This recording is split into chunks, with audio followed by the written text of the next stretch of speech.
গণভবন যাবো তো দূরের কথা, আমাদের বাসার গলির থেকে আমরা বের হইতে পারি নাই। যখন নিউজ দেখলাম দেশ স্বাধীন হয়েছে, সবাই গণভবনের দিকে যাইতেছে, এই কথা শুনে আমরাও বের হইছিলাম। বাসার থেকে হেঁটে একটু সামনে যাওয়ার পরে এক একজন আমাদেরকে দেখে বলতেছে, পিচ্চিকে নিয়ে কই যান, সামনে তো গ্যাঞ্জাম হইতেছে। এই কথা শোনার পর আমরা আবার একটু দাঁড়ালাম যে কি গ্যাঞ্জামটা হইতেছে, সবাই রাস্তায় বের হইতেছে, আমরা কেন সামনে যেতে পারবো না। পরে দেখলাম সবাই ব্যাক করতেছে।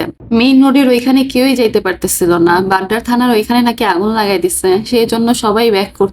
আমাদের আশেপাশে যারা ছিল আমাদের তো আর সামনে যেতেই দেয় নাই হুসামের জন্য। পিচ্চিকে দেখেই সবার একই কথা, এই পিচ্চিকে নিয়ে আর সামনে যাবেন না। কি আর করার, আমরা বাসায় চলে আসলাম, বাট একটু শান্তি তো লাগতেছিলই। বাসায় এসে আমার বোনদেরকে কল দিলাম, বললো ওরাও নাকি বের হইছে, ওদের ওইখানে নাকি তেমন একটা গ্যাঞ্জাম হইতেছে না, বাট আমাদের এখানে তো আমরা সামনে যেতে পারলাম না। যাই হোক, দুপুরের দিকে তো তেমন কিছুই রান্না করি নাই, সারাটাক্ষণ নিউজ নিয়ে বসেছিলাম, কি হইতেছে কি হবে এখন দেশে, এটা নিয়ে বসেছিলাম। যখন শুনলাম দেশটা স্বাধীন হয়েছে, এত খুশি লাগতেছিল।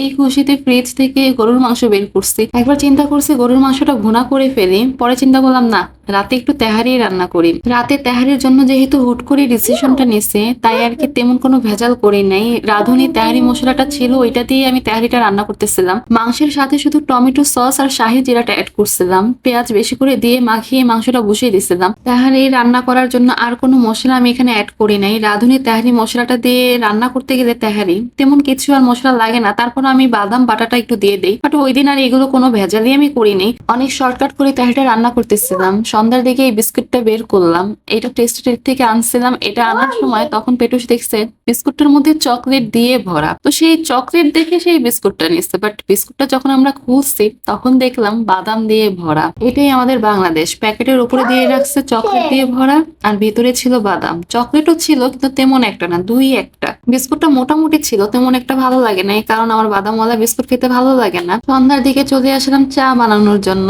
আমি আবার চা পাতার সাথে একটু কফিটা মিক্সড করে দিই, মাঝে মধ্যে খেতে ভালো লাগে। দুধের সাথে আমি 3-4 চামচ কফি মিক্সড করে দিলাম। এটা জাল পেতে থাকবে যতক্ষণ সময় জাল পায়, ঘন হয়ে আসলে তখন আমি নামিয়ে ফেলবো এই চাটা। পাশের চুলায় যেহেতু গরুর মাংস ছিল, এটাও চেক করতেছিলাম গরুর মাংসটা সিদ্ধ হয়েছে নাকি। যখন দেখবো 80% সিদ্ধ হয়ে গেছে, তখন আমি আলুগুলো দিয়ে দিতেছিলাম। আমি তেহারির জন্য আলুটা এক্সট্রা করে ভেজে নেই না, আমি ঠিক এইভাবে দিয়ে দিই। মাঝে মধ্যে দেখা যায় ভেজে নেওয়ার পরও তেহারিটা রান্না করার পর কিছু আলু মাঝে মধ্যে দেখা যায় শক্ত থাকে, তাই আর কি এই রিস্কটা নিতে চাই না। আর খেতে তখন ভালো লাগে না, আলুগুলো ফেলে দিতে হয়। তাই আমি এইভাবে আলুগুলোকে সিদ্ধ করে নিই। যখন দেখি আলুটা সিদ্ধ হয়ে গেছে, তখন আমি গরুর মাংস থেকে সবগুলো আলু উঠিয়ে রাখি। আমার তেহারির জন্য গরুর মাংসটা রান্না করা শেষ। আরেকটা পাতিলার মধ্যে আমি তেল আর ঘি দিয়ে নিব, তার মধ্যে কোনো পেঁয়াজ টেয়াজ আর কিছুই দিব না, শুধু চালটা ভালোভাবে একটু ভেজে নিব। দেন আমি এই গরুর মাংস রান্না করাটা দিয়ে দিব। তারপর আবার এই গরুর মাংসের সাথে এই চালটা ভালোভাবে মিক্সড করে দিব, আর কিছুক্ষণের জন্য আবার একটু ভাজবো। এর মধ্যে কিন্তু আমি আর কোনো কিছুই অ্যাড করি নাই, শুধু তেল আর ঘি দিয়ে পোলাওয়ের চালটা ভেজে নিচ্ছি।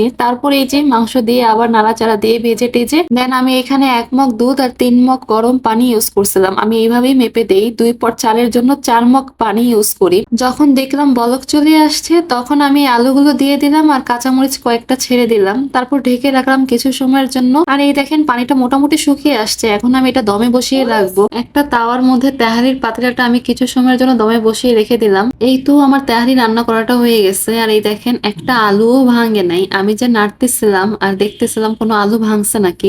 আলুগুলো প্রপারলি ভাবে সিদ্ধ হয়েছে। এইভাবে আলুটা রান্না করে নিলে দেখা যায় আলুটা শক্ত থাকে না, আলুটা খুব নরম হয় আর খেতেও তখন ভালো লাগে। তেহারি রান্না করলে তেহারির মধ্যে আমাদের আলু দেওয়া লাগে, আলু ছাড়া কেন জানি আমাদের তেহারি খেতে ভালো লাগে না। আর সাথে যদি মটরশুঁটি হয় তাহলে তো আর কথাই নাই, আলু আর মটরশুঁটি হলে তেহারির স্বাদ মনে হয় আরো দ্বিগুণ হয়ে গেল। তেহারিটা রান্না করার শেষে একটু ঘি দিয়ে নিবেন। তারপরে এই তো দেখেন তেহারিটা প্লেটে নিয়ে আসলাম, আর খেতে সেই হয়েছিল ওই দিনের তেহারিটা। আজকের ভিডিওটি এ পর্যন্তই, ভালো থাকবেন সবাই, আল্লাহ হাফেজ।